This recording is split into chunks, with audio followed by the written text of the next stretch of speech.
Elimination chamber main event men's elimination chamber match நடந்துச்சு. இந்த மேட்சுக்காக first trick Williams வர்றார், அதுக்கப்புறம் எல்ஏ நைட் வர்றார், அதுக்கப்புறம் யார் வரான்னு கேட்டிங்கன்னா லோகன் பால் வர்றார், அதுக்கப்புறம் வந்து யார் வரான்னு கேட்டிங்கன்னா ரேண்டி எட்டன் வர்றார். இவங்க 4 பேர் தான் கூண்டு உள்ள நிற்க போகிறாங்க. ஒவ்வொருத்தவங்களா வந்துட்டாங்க.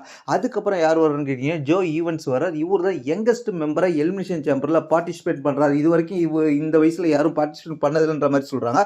அதுக்கப்புறம் என்ன நடந்துச்சுன்னு கேட்டிங்கன்னா அதுக்கப்புறம் வந்து யார் வரான்னு கேட்டிங்கன்னா கோடி ரோட்ஸ். இந்த எலிமினேஷன் சேம்பரை தொடங்கி வைக்கிறது யாருன்னு கேட்டிங்கன்னா கோடி ரோட்ஸ், அதுக்கப்புறம் ஜோ ஈவன்ஸ்லாம் 2 பேரும் தான் தொடங்கி வைக்கிறாங்க. இந்த எலிமினேஷன் சேம்பரில் அதுக்கப்புறம் 3வது மெம்பராக உள்ள கேஜிலேருந்து வெளில வர்றது யாருன்னு கேட்டிங்கன்னா அதுக்கப்புறம் ட்ரிக் வில்லியம்ஸ் வர. ட்ரிக் வில்லியம்ஸ் வந்ததுக்கப்புறம் இவங்க மூமெண்ட்டை பயங்கரமாக காமிக்கிறாங்க. அதுக்கப்புறம் லோகன் பால் வர. லோகன் பால் வந்தோடனே ட்ரிக் வில்லியம்ஸ், கோடி ரோட்ஸ், ஜோ ஈவன்ஸ் எல்லாரும் சேர்ந்து லோகன் பால் அட்டாக் பண்ணுறாங்க. எல்ஏ நைட் வெளில வர்றார். எல்ஏ நைட் வெளில வந்து அவரும் லோகன் பாலை தான் அட்டாக் பண்ணுறாங்க. எல்லாருமே லோகன் பாலை அட்டாக் பண்ணுறாங்க. ஒரு கட்டத்தில் லோகன் பாலை ஜோ ஈவன்ஸும் எல்ஏ நைட்டும் டாப் ஆஃப் த கேஜிலேருந்து தள்ளி விடுவாங்க. அதுக்கப்புறம் ஃபைனலாக ரேண்டி என்ன அந்த கேஜிலேருந்து வெளில வராரு. அதுக்கப்புறம் என்ன நடக்கும்னு கேட்டிங்கன்னா லோகன் பால் என்ன பண்ணுவார்னு கேட்டிங்கன்னா ஒவ்வொருத்தவரை எலிமினேட் பண்ண ஆரம்பிச்சிடும். லோகன் பால் ஃபஸ்ட்டு வந்து ஜோ ஈவன்ஸை எலிமினேட் பண்ணுவார். அதுக்கப்புறம் வந்து 2வது ஷாக்கிங்காக எல்ஏ நைட்டை எலிமினேட் பண்ணிடுவார். கிட்டத்தட்ட பெரிய பெரிய ரெஸ்லர்லாம் லோகன் பால் எலிமினேட் பண்ணிட்டு இருப்பார். 3வதாக ட்ரிக் வில்லியம்ஸை எலிமினேட் பண்ணி 3 பேரை எலிமினேட் பண்ணி டாமினேட் பண்ணிட்டு இருப்பார். அதுக்கப்புறம் ரேண்டி எட்டன் ஒரு கட்டத்தில் ஒரு ஓரமாக இருப்பார். அந்த இடத்துல கோடி ரோட்ஸும் எல்ஏ லோகன் பாலும் ரிங்குள்ள இருப்பாங்க. ஏன்னா கிட்டத்தட்ட டாமினேட் பண்ணிக்கிட்டு இருப்பார். அதுக்கப்புறம் கேட்டிங்கன்னா இந்த இடத்துல ஷாக்கிங்காக ஒரு மாஸ்க் போட்ட மேன் வருவார்.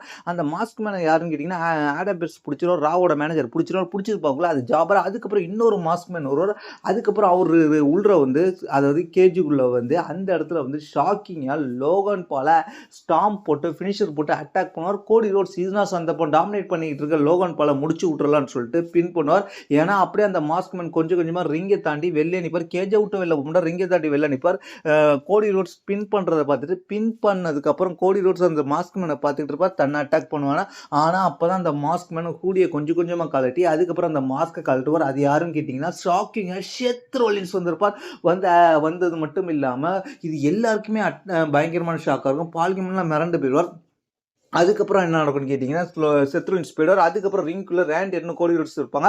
இதுதான் சந்தர்ப்பம்னு சொல்லிட்டு ட்ரீம் மேக்கர் உள்ள வந்து கோடி ரோட்ஸ் அட்டாக் பண்ணுவார். அதுக்கப்புறம் ரேண்டி எட்டன் ட்ரீம் மேக்கருக்கு ஒரு ஆர்கேவை போட, அதுக்கப்புறம் கோடி ரோட்ஸ் ட்ரீம் மேக்கருக்கு ஒரு கிராஸ் ரோட்ஸ் போட, அதுக்கப்புறம் வந்து ட்ரீம் மேக்கரை வெளில தள்ளி விட்டு அதுக்கப்புறம் இதான் சந்தர்ப்பம்னு சொல்லிட்டு நிற்கக்குள்ள ரேண்டி எட்டன் டக்குன்னு ஆர்கே ஒரு கோடி ரோட்ஸ்க்கு போட்டு இந்த மேட்சை முடிச்சு வின் பண்ணி ரெசல்மேனியாவில் ட்ரீம் மேக்கரோட மோதுறதுக்கு செலக்ட் ஆகிடுவார். இதுதான் ஷாக்கிங் மூமெண்ட்டாக இருந்துச்சு. பயங்கரமான மூமெண்ட்டாக இப்போ வந்து WWE ரேண்டி எட்டனை வின் பண்ண வச்சு பண்ணியிருக்கிறாங்க. அதுக்கப்புறம் கோடி ரோட்ஸ் சோகத்தோட வெளில போவார். இதுதான் எலிமினேஷன் சேம்பர் மெயின் ஈவெண்ட்டில் நடந்துச்சு.